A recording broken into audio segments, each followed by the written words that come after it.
Nanti kita akan belajar bagaimana cara memperbaikinya. Ya, insya Allah mudah sekali Bapak sekalian, mudah sekali. Saya akan jelaskan toolsnya, softwarenya, aplikasinya apa yang kita bisa pakai. Ya, dan semakin kita bisa manfaatkan ini, maka insya Allah tubuh atau kesehatan itu akan jadi sesuatu yang luar biasa gampang kita dapatkan. Ya. Tapi kata kuncinya tadi ya, kita harus jadikan ini sebagai ketaatan kita harus jadikan ini sebagai rasa syukur kita. Jadi hidup sehat itu ya harus membuat kita lebih taat. Percuma minum madu, percuma minum habatus soda, percuma segala macam yang aktivitas sehat itu dilakukan kalau malam nggak bangun, ngaji nggak selesai satu hari, sedekah begitu-begitu aja. Dari SMA, dari kuliah, dari menikah segala macam sedekah nggak pernah ada perubahan, misalkan.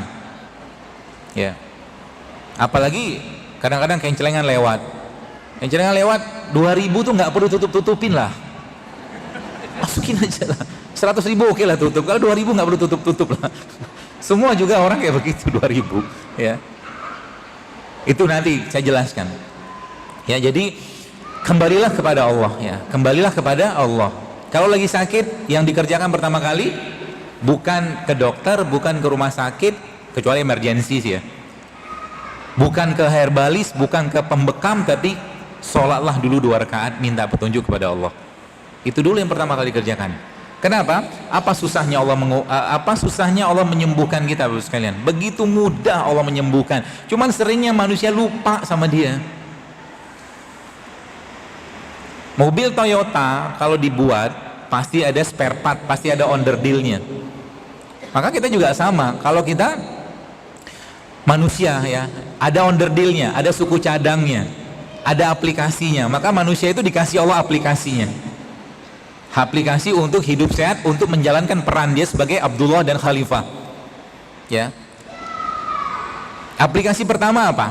Aplikasi atau software yang pertama adalah sholat. Kata Allah dalam Al-Quran, Ista'inu bis-sobri was-sholah. Jadikan sholat sebagai penolong. Jadi kalau sakit, kalau lagi ada masalah, lagi ada segala macam urusan, sholatlah. Sholat, minta petunjuk sama Allah. Misalkan lagi sakit, apakah tidak mungkin bagi Allah, ataukah begitu sulitnya Allah mengobati orang yang kena gagal ginjal, kena kanker, kena macam-macam penyakit berat itu hanya mungkin dengan sekedar minum serai? Bisa loh. Ya, tadi saya pas di Galaksi tadi ada ibu-ibu subhanallah 5 tahun apa 7 tahun gitu dia kena autoimun. Sekian lama berobat gitu kan.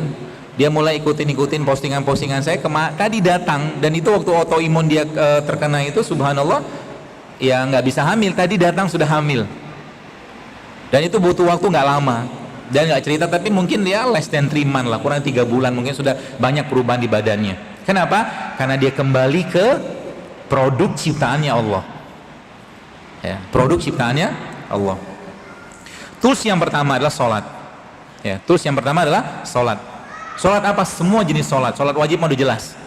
Bahkan kalau seandainya kita ikutin bagaimana pola-pola atau mungkin bagaimana petunjuk Nabi SAW, maka sebenarnya umat Islam itu adalah umat yang tidak boleh ada karies. Gak boleh.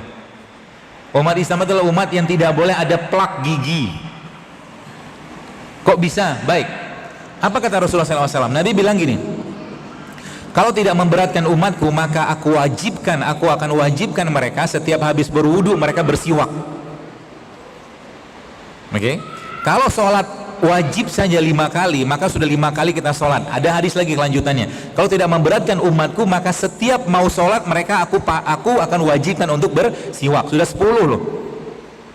Ini belum sholat rawatib. Total dalam sehari itu bisa 30 kali mungkin kita bersiwak. Dan bahannya pada odol itu semua ada pada siwak. Kayu siwak. Ya, silikanya ada, fluoride-nya ada, natriumnya ada, kloride, semua ada di situ. Sehingga kalau kita pelajari, termasuk salah satu sunnah kenabian adalah bersiwak. Itu baru siwak. Ya. Maka kalau kita tadi ikutin pola-pola itu sebenarnya banyak penyakit yang bisa hilang. Ya, gigi termasuk salah satunya. Jadi yang pertama software adalah sholat. Ista'inu bis-sobri was-sholah. Terutama sholat-sholat yang memang dikhususkan atau mungkin ada fadilahnya. Contoh sholat malam ya, sholat malam. Kalau bisa Pak Bu, mulai sekarang jangan lagi kelewatan sholat malam. Kalau sekarang subuh jam 4 lebih 11 ya, bangunlah jam setengah 4 atau 4 kurang seperempat, minimal sholat 2 rakaat atau 3 atau 4 rakaat. Witirnya ba'da isya boleh kok. witir pada isya, nanti habis itu malam tinggal tahajud aja, nggak apa-apa. Jangan pernah kehilangan. Sebab apa? Kalau seandainya kehilangan satu malam saja, maka timeline kehidupan kita, jalur waktu atau jejak kehidupan kita itu tidak mencatat kita pernah sholat waktu itu gitu loh.